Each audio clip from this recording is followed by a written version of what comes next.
Hi, my name is Kelsey Robin. I'm a violinist and songwriter, and this is my pedal board. I've been thinking about this for a while, and I've decided to make a video series going over my pedals and how I use them, because as a lady, I don't usually have good experiences in music stores. Coming in with a question about one thing seems to be an indicator to the salespeople that I don't know anything about anything, and they take that as an invitation to treat me like a dumb bimbo. Looking at you, Sam Ash on 34th Street. I think it's on 34th Street. So I get all my information online now, but I don't really see a lot of people using acoustic violins with a pedal board and with a lot of effects, so it can be a little bit difficult to find relevant information when I'm trying to research online to find a pedal that works for whatever I am trying to get a pedal to do. So I mostly just watch a lot of videos of electric guitars and then make an educated guess and hope it works out. Getting better at knowing what will work, but there was the Electric Mistress debacle. So I'm doing this so that hopefully this will help some other people out who are looking for the same information that I have looked for. So I think it makes sense to start with my looping pedal because it's kind of the heartbeat of my pedal board, and everything I do revolves around this. It's pretty much always on when I'm performing. I use the Electro-Harmonix 22500. The main reason I chose this pedal was because everything online indicated that it has really great sound quality, which bad sounding acoustic violin is not fun. That's kind of my number one criteria, and I was not led astray. It sounds great, and for that reason alone I am very happy with it. There are definitely some features that I thought would be useful but didn't actually turn out to work well with violin, but this pedal still does a lot for me. So yeah, I think there should probably be plenty of videos available that will kind of show you the basics of how to operate this pedal, so I'm gonna focus on how I would use it in a performance setting as a songwriter who can only play violin mostly. What a loser, right? So let's plug this bad boy in and see how it works with violin, and hopefully if you play something that isn't usually traditionally plugged into pedals, I can give you some useful insight. All right, let's get started. Okay, so this pedal has a left or mono input if you don't put anything in the right one, which is taped over so I don't mess up and plug it in the right one and it doesn't work. And then it also has a mic input, which is super useful and fun for songwriting. You do have to bend down here and switch it, which is a little bit annoying in performance, but not the end of the world, considering that you don't want the mic on all the time because you don't want all that feedback, although I use this, which has an off switch, so it wouldn't matter. But in a performance setting, you know, it's on the floor here, I bend down, I switch it to mic input really quickly, and then it's on the floor anyways, it would pick up the monitors, so I do need that anyways. And it's on, let's turn it off. It also has phantom power, so you can use a condenser mic, which is great. And then this one comes with an SD card, so you can plug that into your computer to update the firmware, or you can also add files to either play as loops or to play as drum loops. I almost never use the drum loops. Not almost, I never use them. The ones on there are okay. They're not terrible for stock, but they don't really work with my music. I could get some, make some. I make some, I mean, you know how my drummer husband make them. And then, so this comes with 2 loops. You can really get 3 in one song. I'll show you in a minute, but that's not where I was trying to go yet. Yeah. Okay, so let's look at some of the features I don't use. I've seen people plugging guitars and this sounds cool, and it could potentially be useful in a studio, but I don't see how this is practical in a performance setting for me. So for the reverse, this is something that's already recorded.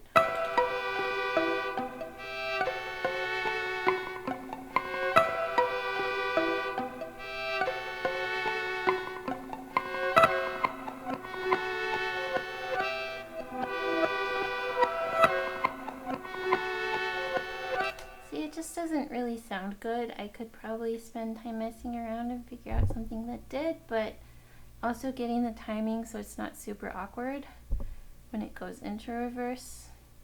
I guess you'd have to have something pre-recorded and have it on reverse if you were going to use it in a performance setting, but I don't use anything pre-recorded because I think the magic is kind of in making it all happen in the spot. The octave, it goes double speed for octave up and half speed for octave down, which I don't think is useful, and again the transition is awkward, so it's not really great for a performance setting.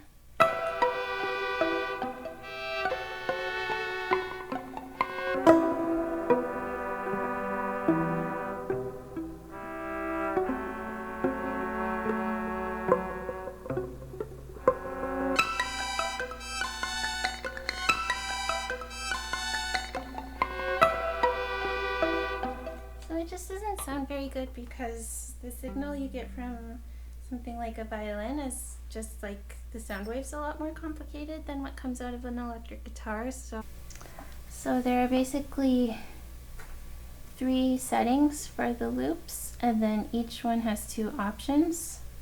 So free or locked. If it's free, then the duration of these 2 loops will not be related at all. If it's locked, you can set, so the duration of loop A is whatever you choose it to be, loop B is whatever this number is. In this case 1 means it'll be the same length. I think you can have it as low as 0.5, yeah, and then either quantized or non-quantized, so that just means that the machine will make it be, will like adjust your rhythm for you. And then either sequential or parallel. So sequential means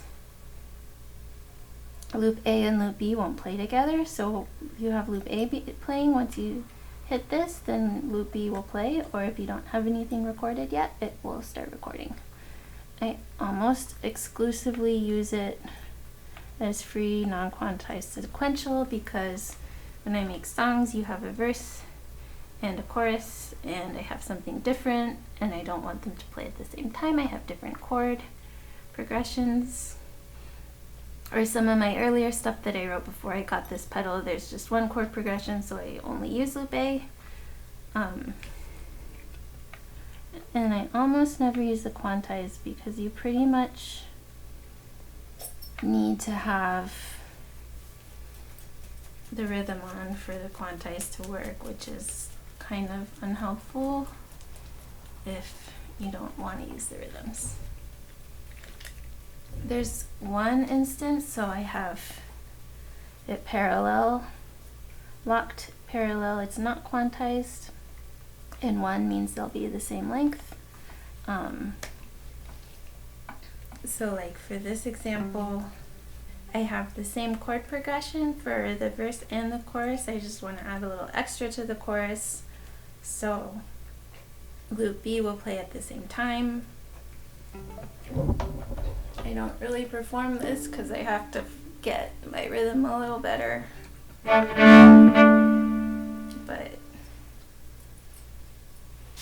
that reverbs a lot.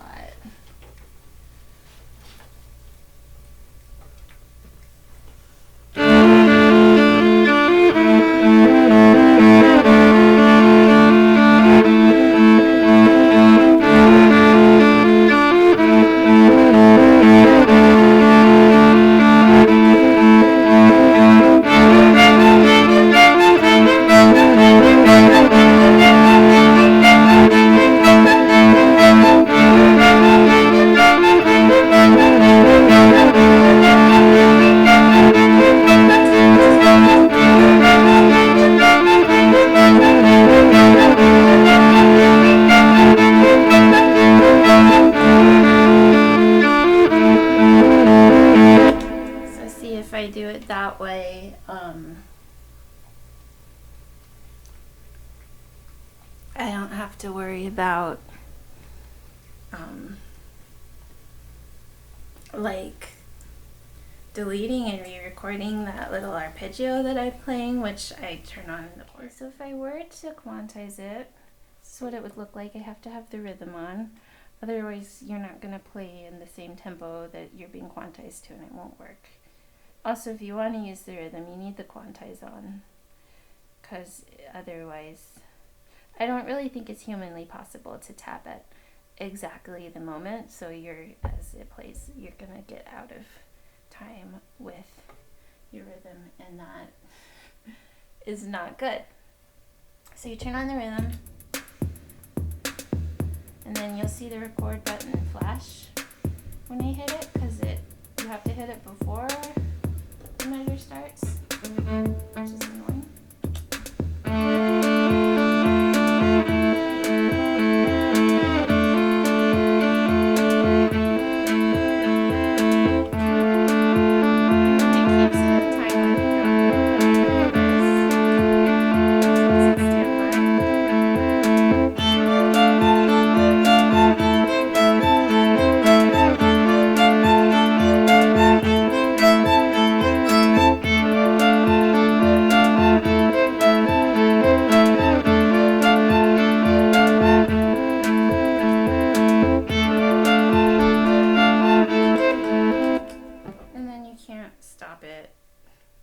All at once unless you have 2 feet. It doesn't work for me in a performance setting. We'll just say that. I've done a lot of takes and I haven't been able to actually be successful because I never use this in this manner. So let's move on. So moving on, I'm going to skip through some banks.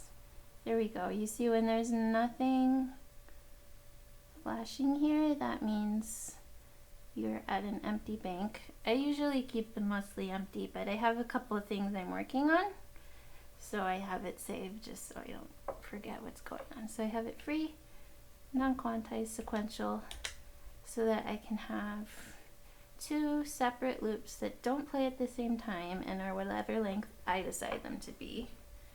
And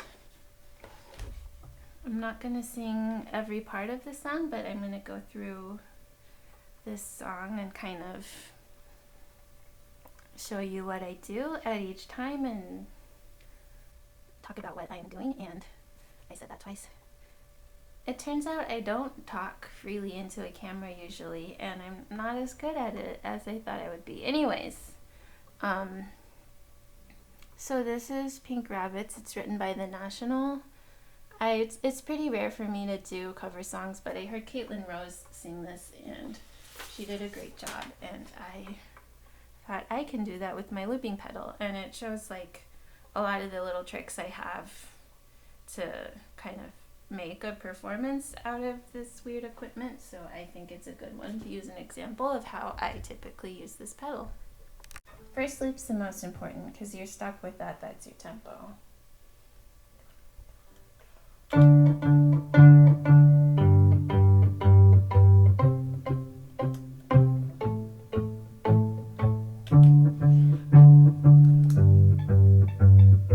once this is going, I can put whatever I want over it.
And then I bend down, I flip the switch up, I grab my microphone. You said it would be painless, a needle in a dome. You said it would be painless, it wasn't that at all. You said it would be painless, a needle in a dome. You said it would be painless, it wasn't that at all. Oh, it wasn't that at all. And I have this volume pedal to fade stuff out. I feel like this should have a way to make the loops that are playing fade out, but as far as I can tell, it does not. So I have an entire pedal just to do that job. So the fade out pedal works for me to like fade out while I'm singing something or fade out while I'm doing nothing. The annoying thing is because my violin just goes through the pedal if I want to fade out while I like play an outro. This pedal, it seems to me like it should have a function to do that, but it does not. So you have to do it kind of suddenly. So like this is a song I do a lot. The outro goes like this.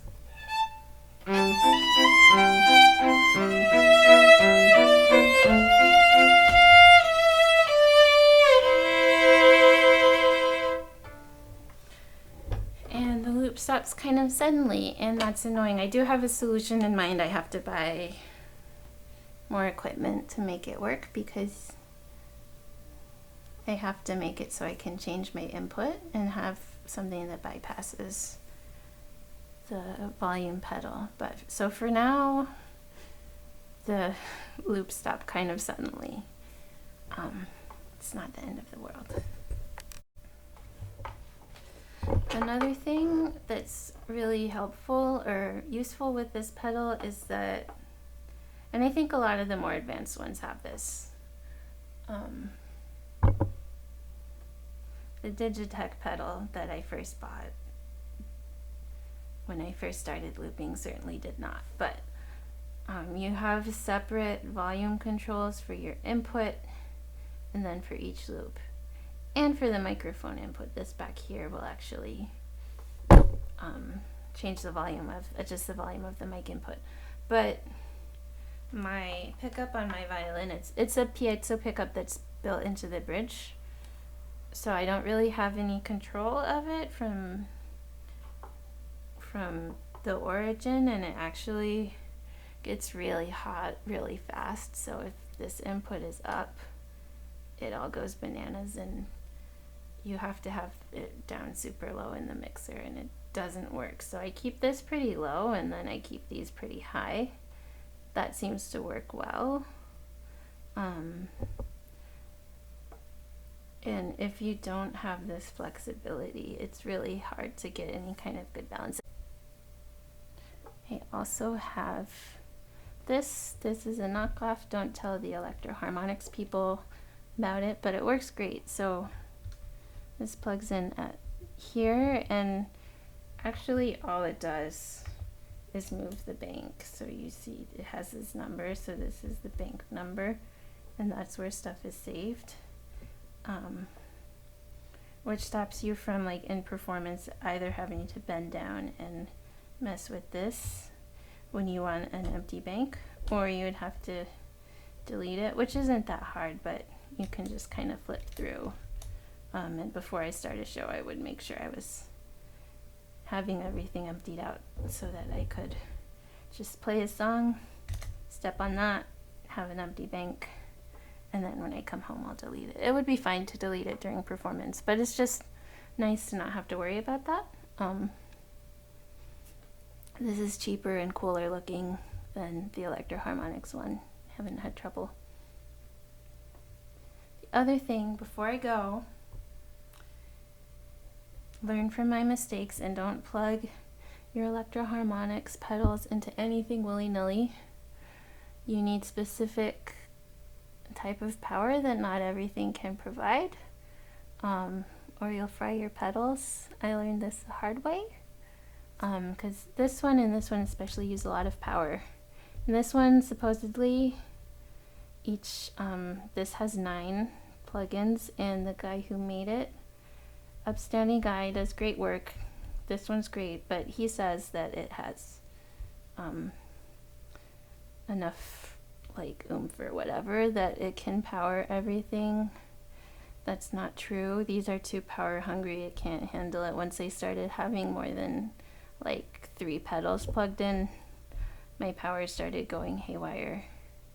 So the manual will tell you like what exactly you need, and you don't necessarily have to, as long as you know about power. But when in doubt, use the Electro-Harmonix adapters that come with your pedals. And I have this one. It's the Theremin, and it's a really good power conditioner that will keep your pedals safe. Wow, so I have a very active inner monologue, and I thought that would be easy, but it turns out that it's way harder than I thought it was to get the inside of my brain outside of my brain. But I hope that if you play something that's not traditionally used in pop music, or traditionally plugged into pedals, or traditionally like a songwriter core instrument, that this is helpful and useful for you, and that you will feel empowered to go out and experiment. If you can get some way to get a pickup on your instrument, then you can plug it into a looping pedal. So don't let people's preconceived notions of what your instrument can and should do stop you from trying fun stuff and learning what pedals can do. Let me know if you watched this and I'll make more for the other pedals. Go be free and experiment or whatever.